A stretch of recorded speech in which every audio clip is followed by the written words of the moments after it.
2025 bitmədən bütün xəyallarını gerçəkləşdirə biləcəyinə inanırsan, yeni ilə cəmi 50 gün qalıb və sən 2026-ya özünün ən yaxşı versiyasında daxil ola bilərsən.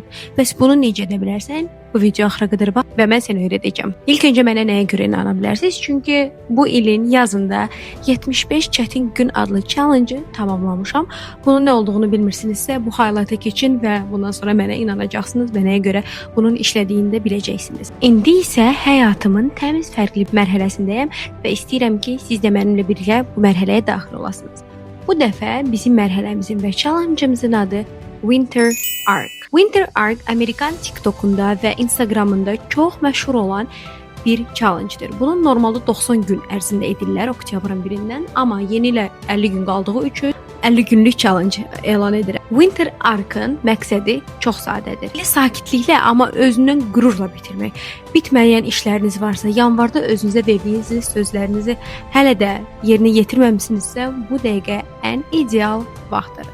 Və 75 çətin gündən fərqi ondan ibarətdir ki, 75 çətin gündə, yəni 75 hard proqramında hər gün eyni sərt qaydalar olurdu. Məsələn, bunu etməlisən, bunu etməlisən və s. Amma Winter Arc daha sistemli və uyğunlaşmış bir challenge-dir. Burada məqsəd sistemi tapmaq. Hər gün eyni şeyi etmək yox, hər həftə yeni bir vərdiş əlavə olunur. Məsələn, birinci həftədə biz öz fokusumuzu və intizamımızı artırırıq və özümüzə söz vermişik ki, məsələn, ancaq səhər saat 7-də duracağıq. İkinci həftə daha çox ola bilər ki, bədənə və enerjiyə, qayğıya həsr edə bilərik.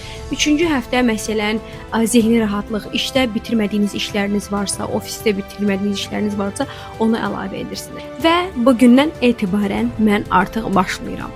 Əgər sən də 2025-ci ili kaşki ilə yox, qürurla bitirmək istəyirsənsə, mənim səhifəmi izləməyə al və bu highlights-a diqqət yetir, çünki mən sizə hər bir nəticəni paylaşacağam. Gəlin bu 50 günü birlikdə keçirək və 2026-ya özümüzün ən yaxşı versiyamızı keçək.